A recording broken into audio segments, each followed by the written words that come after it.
Bismillahirrahmanirrahim. Assalamualaikum warahmatullahi wabarakatuh.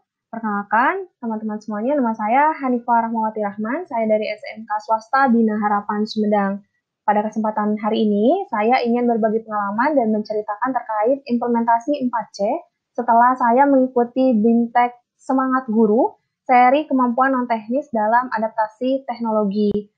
Di BIMTEK ini, materi pertama yang saya dapatkan adalah terkait resiliensi. Resiliensi atau lenting ini merupakan kemampuan untuk bangkit kembali setiap kali kita mengalami desakan mundur atau setiap kali kita mengalami kesulitan.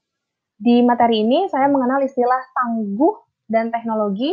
Saya juga mengenal istilah SAMR, di mana membuat saya mampu untuk menganalisis sejauh mana perkembangan pembelajaran yang saya lakukan. Jadi teman-teman yang ingin tahu lebih lanjut terkait SAMR, ini bisa segera untuk mengikuti BIMTEK seri Semangat Guru.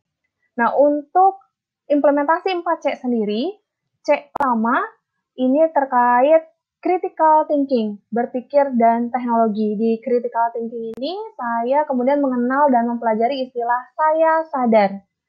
Maka saya berpikir. Saya sadar bahwa video-video yang saya buat memang disimak oleh peserta didik saya, tetapi tidak berdampak besar pada pemahaman mereka. Penyajiannya sendiri kurang menarik.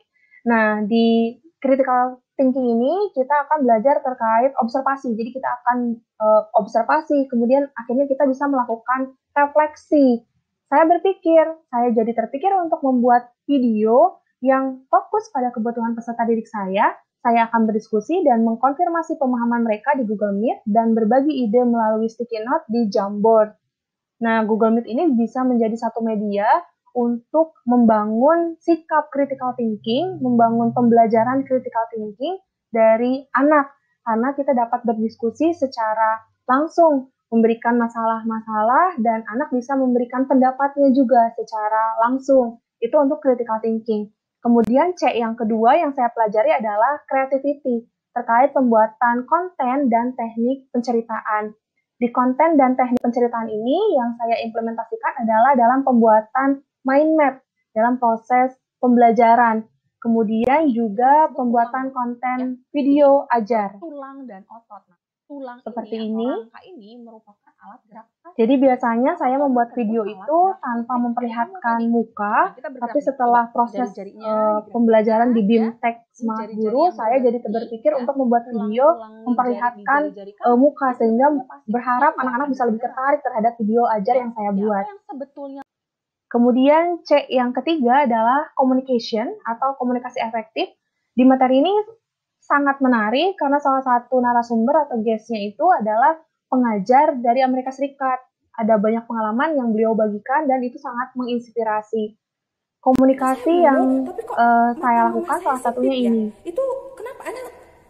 Jadi di materi komunikasi kita akan belajar terkait bagaimana sih menyampaikan suatu hal dengan efektif, menarik, kemudian terasa hangat oleh peserta didik, sehingga bisa sesuai tujuan. Ini juga merupakan sapaan dalam proses pembelajaran. Sebelumnya saya tidak seperti ini dalam pembuatan video. Hari ini ada yang sakit, semoga cepat ini salah satu contoh dari penerapan ilmu komunikasi yang saya dapat di seri Semangat Guru.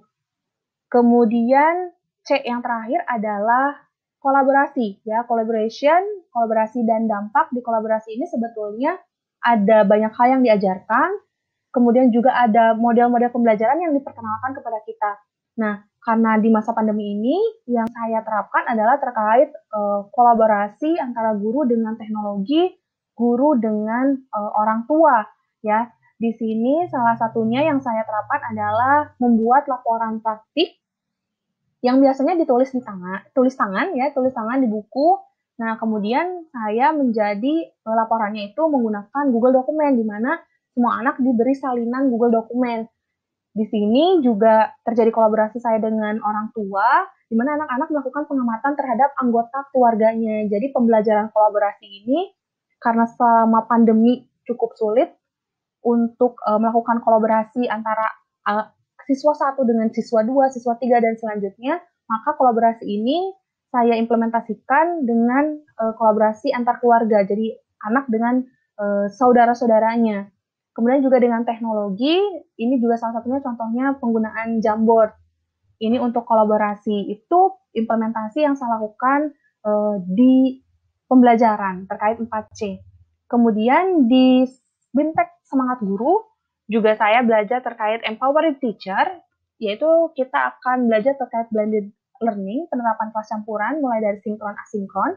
Hal yang paling mendasar adalah asesmen diagnosis. Rekan-rekan, teman-teman yang sudah belajar di seri pandemi, ini tentu mengenal asesmen diagnosis, karena dengan asesmen diagnosis kita akan mengenal kebutuhan siswa, karena di Empower Teacher ini ditekankan bahwa proses pembelajaran ini harus berfokus pada kebutuhan siswa dan juga sifatnya yang fleksibel. Nah, untuk materi-materi ini sangat bermanfaat dan bisa teman-teman juga dapatkan materi ini di Guru Berbagi dan Belajar. Jadi ayo ikuti BIMTEK Semangat Guru di gurubelajar dan berbagi.kemdikbud.go.id. Rekan-rekan semuanya, ayo belajar dan berbagi. Semoga informasi yang saya sampaikan ini bermanfaat. Terima kasih. Wassalamualaikum warahmatullahi wabarakatuh. Jangan lupa bahagia.